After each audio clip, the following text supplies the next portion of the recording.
7:41, welcome back. The World Cup action continues right here on Fox 59. Today, the first match of the day between Portugal and Congo. That kickoff is this afternoon at 1 o'clock. And when we think of the World Cup, most people pay close attention to the action on the field, but the preparation behind the scenes can make or break the outcome of each match and the health of the athletes. And joining me this morning, Dr. Brian Saltzman, the head of sports medicine at IU Health for the Indy 11. So, Brian, first of all, welcome, Dr. Saltzman. It's good to calling be here. you Brian.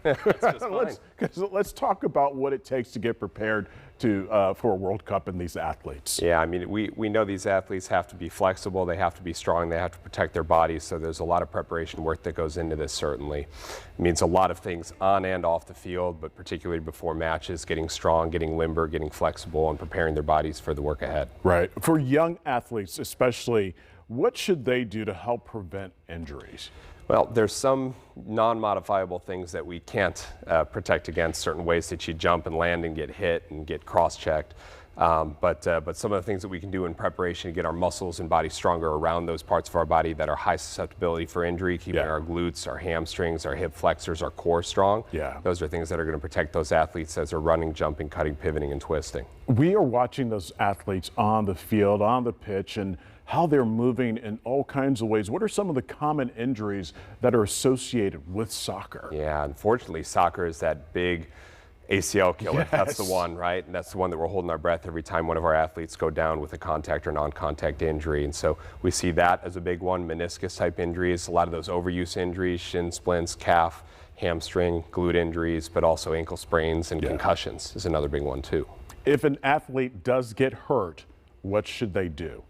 I think it depends on how they feel after that injury, right? We respect and rely on our trainers quite a bit as far as when that athlete gets up and whether they feel that they're capable and ready to get back into the match right then and there, versus if they're coming out and we're feeling like this is going to be a longer term question and diagnostic assessment.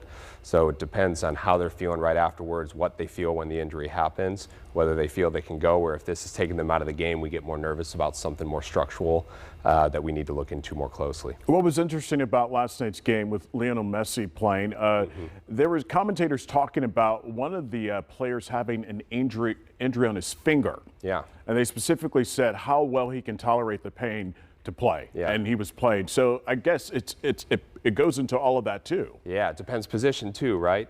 We're not using our hands in a lot of those positions, so goalie versus non-goalie depends on hand versus other injuries. So just like you said, it depends on what they can handle and the demands of their position. All right, Dr. Brian Saltzman, appreciate you being here this morning. Glad to be here. I can't wait to Indy 11 to see them playing again as well. Brooklyn tonight. Yeah, that's awesome.